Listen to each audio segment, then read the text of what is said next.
자, 대선에 하루 앞두고 개혁신당의 마지막 선거 각오는 무엇인지 이동훈 개혁신당 선대위 공보단장과 이야기 나눠보겠습니다. 안녕하세요. 안녕하세요.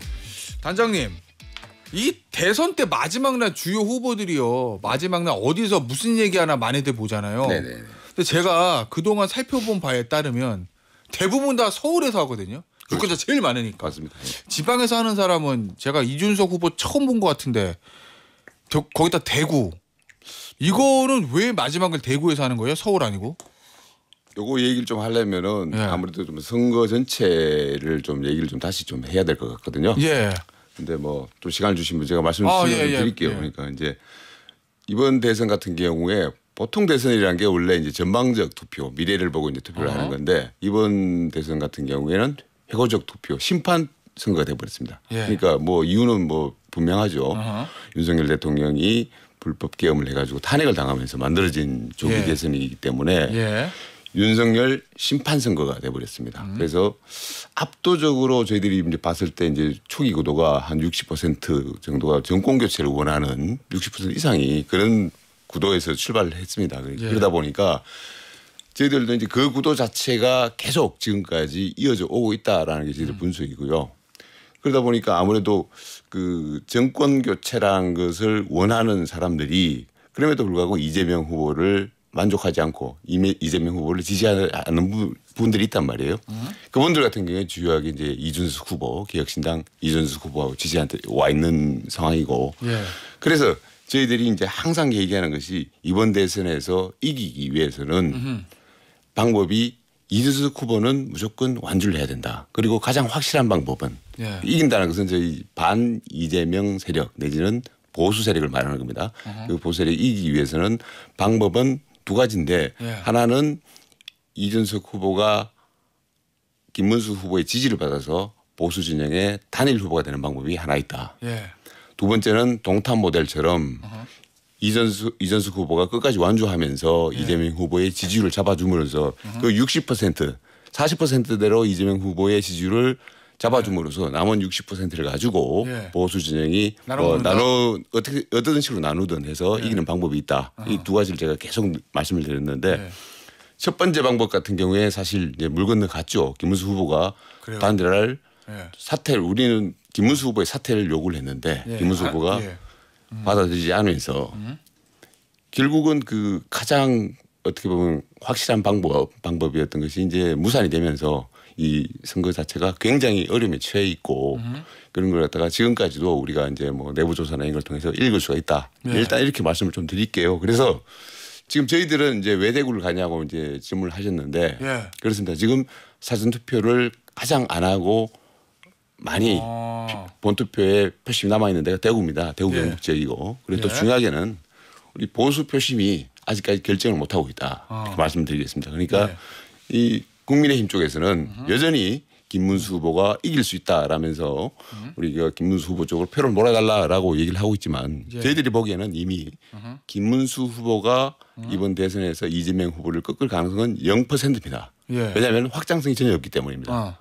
다만 이준석 후보는 가능성은 낮지만 이길 가능성, 이재명 후보한테 이길 가능성은 조금이라도 있습니다. 그렇기 때문에 보수 유권자께서 뭐랄까요 통으로 정말 이준석 후보한테 와주시면은 2030 지지층이 있기 때문에 연합하면은 지금 현재로서는 가능성이 좀 낮지만 이길 가능성이 있기 때문에 그 부분을 우리 대구에 있는 보수 유권자들, 대구 경북에 있는 보수 유권 나가서 전체 어떤 보수 유권자들한테 호소하기 위해서 저희들은 지금 오늘 대구를 갑니다. 그러면 그 얘기신 거잖아요. 그러니까 여론조사 공표 금지 전까지 여론조사 보면은 어쨌든 이재명, 김문수, 이준석 이 순서잖아요. 그렇습니다. 근데 김문수 후보는 거기서 끝이다. 절대 이재명 후보를 못 넘는다. 근데 이준석 후보는 3등이긴 하지만 이 나머지 일주일 동안 팍 튀어가지고 이재명 후보를 이길 수도 있다. 뭐 이런 말씀이신 거죠? 그러니까 한번 보수 유권자들이요 이준석 후보를 찍어라 뭐 이런 말씀하시는 것 같은데. 시간이 상당히 촉박한 건 사실입니다. 뭐 오늘 남은 일주일이 아니라 여론조사 공표 금지 기간 이후의 일주일. 그렇습니다. 그러니까 이제 저희들이 그동안에 그런 얘기를 누차 얘기를 했었고 여론조사가 공표된 그 마지막 여론조사를 보시면 아시겠지만은 양자 대결 경쟁력 조사에서 이준석 후보가 김문수 후보를 앞선 경우도 있었습니다. 경우도 있었다. 예, 그러니까 양자 대결 그러니까 김문수와 이재명이 붙었을 경우, 이준석과 이재명이 붙었을 경우 그렇게 그런 걸 저희들이 제시를 하면서 보수층이 마지막까지 우리가 이길 수 있는 가능성이 있기 때문에 그게 표를 몰아달라고 했고 오늘도 그 연장선에서 이제 대구를 간다는 말씀을 좀 드릴게요. 예. 저 단일화는 완전히 물 건너간 거죠? 저희들이 이제 아니에요? 예. 단일화요? 예.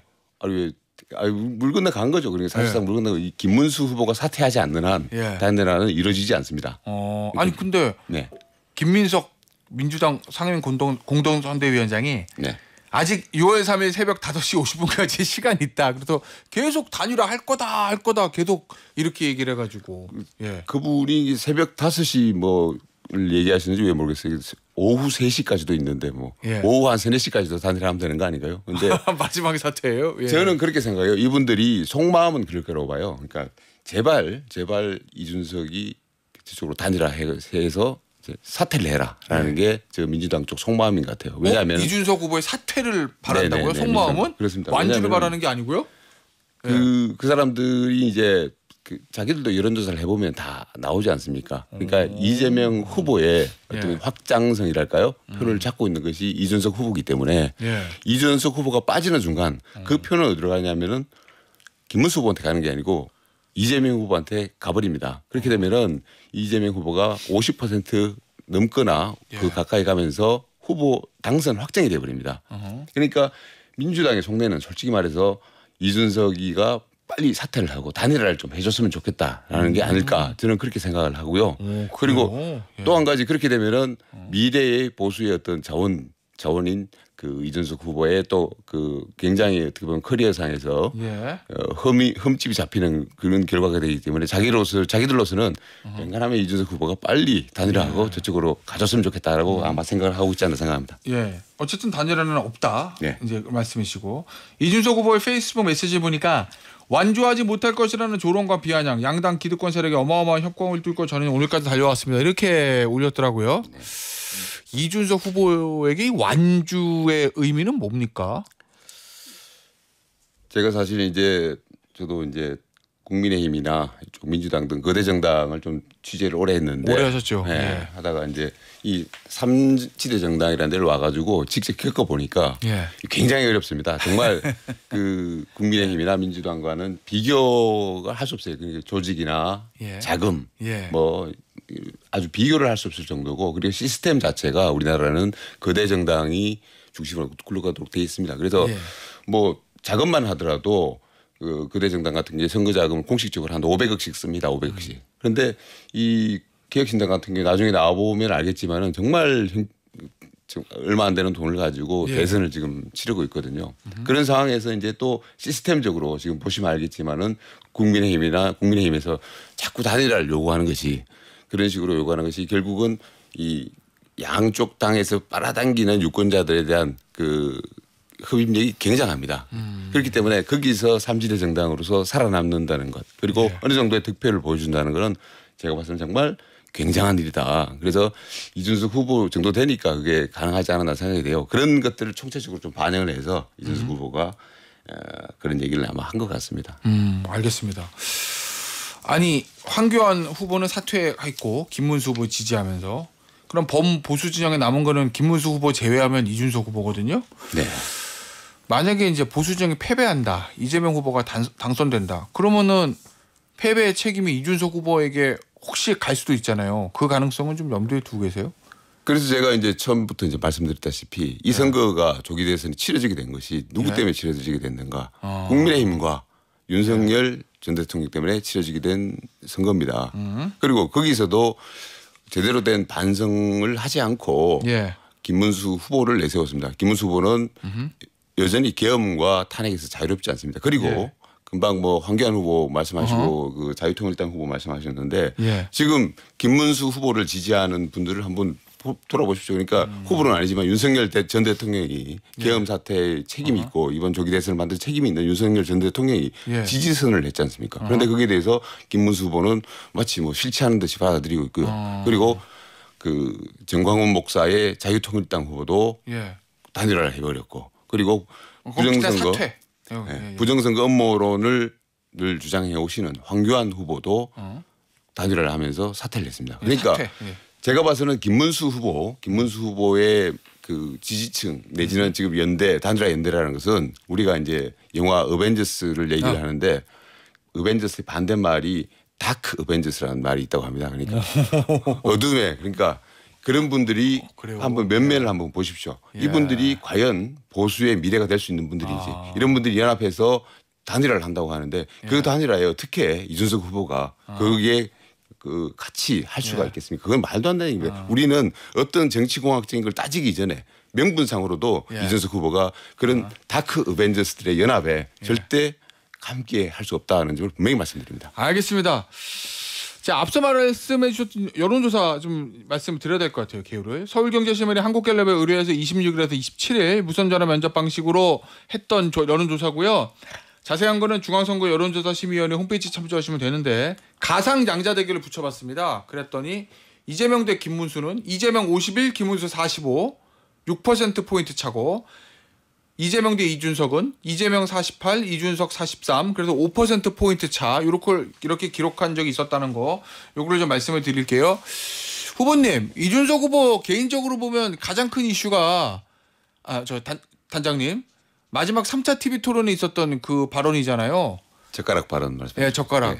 그거 선거 판세에 이준석 후보를 기준으로 봤을 때 좀 영향이 있었다고 보세요? 플러스가 있었다고 보세요? 마이너스가 더 많았다고 보세요? 뭐 제가 봤을 때는 사실 그는 이준석 후보가 평소에 갖고 있던 의문이었습니다. 어떤 의문이요?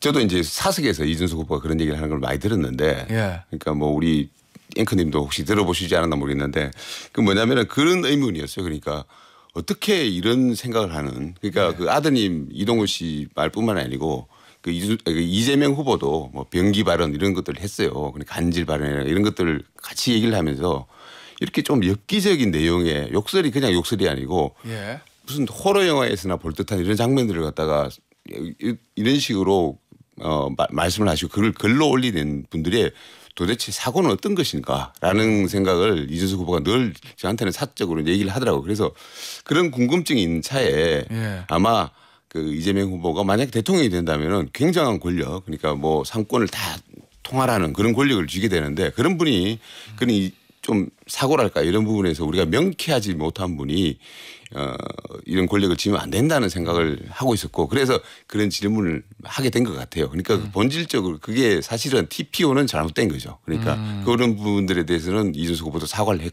했고요. 그렇지만은 그 본질 그러니까 최고 지도자가 되려고 하는 사람의 의식이 과연 괜찮은가라는 물음이기 때문에 그것들은 좀 그 부분에 대해서 좀 부각을 좀 해 주셨으면 좋겠고요. 그래서 사실 그 발언이 있고 나서 굉장히 발언의 내용이 어떻게 됐고 그것이 원저자가 이동호 씨라는 거는 사라져 버리고 오로지 이준석 후보가 마치 무슨 혐오 발언을 한 것처럼 알려지면서 첫날에 굉장한 공세를 받았습니다. 그러다 보니까 아무래도 여론조사는 뭐 조금 영향을 받겠죠. 그러나 저희들이 들여다봤을 때 사실 팩트를 이기는 경우는 없습니다. 모든 것은 시간이 지나면은 팩트가 다 알려지게 돼 있고 그래서 지금 저희들이 봤을 때는 그 약간 출렁했지만 다시 원상으로 그 회복됐고 그 발언의 여파는 큰 영향은 없다고 저희들은 보고 있습니다. 알겠습니다. 그런데 민주당 소속 그다음에 조국혁신당 소속 몇몇 의원이 징계안 발의한다거든요. 이준석 후보에 대해서 이건 어떻게 보세요? 징계안이라고 이제 다시 이제 말을 또 바꾸던데 원래는 김민석 선대위원장 같은 경우 제명이라고 얘기를 했고 그래서 이제 제명하겠다고 제명하면은 저희들로서는 저희들 내부에서는 그렇게 얘기를 했습니다. 그러니까 제명하면 정말 우리를 도와주는 거다. 그래요? 좀 해주라 이런 식으로 얘기를 하는데 뭐냐면은 제명이라는 게 국회의원 제명이라는 게 딱 한 번 있었습니다. 1979년에 김영삼 전 대통령 그때 박정희 정권에서 제명을 했다가 그러고 나서 이제 그 유신 정권이 끝나는 뭐 어떤 계기가 됐는데요. 저희들로서는 뭐 제명을 만약에 추진을 한다 그러면은 아주 기쁘게 받아들이겠습니다. 그리고 이거는 이준석이 YS급 그러니까 이재명 독재에 맞서는 야당 지도자로 다시 태어난 계기가 될 수도 있겠다. 물론 이거는 뭐 대선에 이제 이재명 후보 된다는 걸 가정한 경우죠. 그런 얘기를 내부적으로는 했었습니다. 알겠습니다.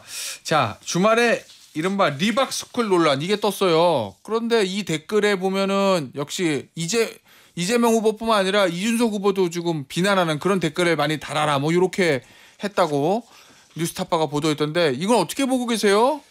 이 양당의 어떤 선거를 이제 보여주는 거죠. 지금까지 어떤 식으로 선거를 해왔고 지금 양당이 정말 아까도 말씀드렸지만은 조직과 자금이 너무너무 풍부하고 그러다 보니까 이런 쓸데없는 짓들까지 계속합니다. 그러니까 지금까지 댓글 가지고 얼마나 그 민주당도 그렇고 그 국민의힘 세력도 그렇고 지난 선거에서 고초를 겪었습니까? 그럼에도 불구하고 아직까지 그걸 못 고치고 여전히 쉬운 방법으로 선거를 하는 이런 게 진짜 네거티브거든요. 네거티브 방식이거든요. 저희들은 그래서 이거는 뭐 분명히 이제 선거 끝난 데에도 철저히 수사를 해야 될 것이고요. 그 양당 시스템이 만들어낸 게 부작용, 문제라고 저희들은 생각을 하고 있습니다. 예, 알겠습니다. 자, 마지막 질문 될 것 같은데 요거 윤석열 전 대통령 측이 김문수 후보의 힘을 몰아달라. 요거 이제 대독을 했거든요. 메시지를 광화문 집회에서 거기에 대해서 김용태 위원장은 이제 탄핵 반대한 당으로 무효화시키겠다고 국민의힘에서 이렇게 하고 있던데 국민의힘에서 김문수 후보하고 윤석열 전 대통령 완전히 절연한 것 같습니까? 아니면 아직 연관이 많이 돼 있는 것 같아요? 김문수 후보께서 명확하게 선을 끊지 않고 있지 않습니까? 그러니까 그 주변에 있는 뭐 김용태 뭐 위원장 뭐 이런 분들이 뭐 대신 뭐 나서 가지고 이렇게 얘기를 하는데 의미 없고요. 그러니까 김문수 후보 자체가 윤석열 대통령하고 선을 못 끊고 있고 그리고 윤상현 선대위원장 들어왔지 않습니까? 그게 뭘 말해줍니까? 그는 이 세력 아까 제가 말씀드렸지만은 이 김문수 후보라는 분은 뒤에 있는 분들이 윤석열 그리고 정광훈 그리고 황교안 이런 분들 다크 어벤져스들이다. 이런 분들이 지금 선거를 이끌고 있고 이분들은 절대로 보수의 미래가 될 수 없습니다. 보수층이 이분들한테 무슨 이길 수 있겠다. 이재명을 혹시나 이길 수 있겠다는 생각으로 표를 던진다 그러면 대한민국을 망치는 대한민국을 죽이는 사표가 될 것이다. 저는 이렇게 주장합니다. 자, 마지막으로 유권자들이 이준석 후보를 찍어야 되는 이유 뭔지 좀 설명 좀 해주세요. 저는 이제 이런 질문 받으면은 우리 후보의 슬로건 3가지를 얘기를 합니다. 우리 후보가 내세우는 슬로건이 선거 기간 내내 많이 들어보셨겠지만은 압도적 새로운 후보입니다. 그 김문수, 이재명 후보 비교해 보시면 너무나 잘 아실 겁니다. 그리고 미래를 여는 선택입니다. 그 과거에 얽매여 있는 두 후보들 이재명 후보, 김문수 후보 비교해 보시면 너무나 잘 아실 겁니다. 그리고 그 좌도 우도 아닌 앞으로 가자라고 이제 이준석 후보는 늘 얘기를 합니다. 좌도 우도 아닌 우리가 진영 갈등 때문에 지금까지 얼마나 많은 우리 국민들이 마음고생을 하고 지금 어려움이 있습니까? 그러니까 진영 갈등을 넘어서는 후보 좌도 우도 아닌 앞으로 가는 이준석 후보라는 걸 말씀드립니다. 알겠습니다. 오늘 인터뷰는 여기서 마무리하도록 하겠습니다. 지금까지 이동훈 개혁신당 선대위 공보단장이었습니다. 단장님 감사합니다. 감사합니다.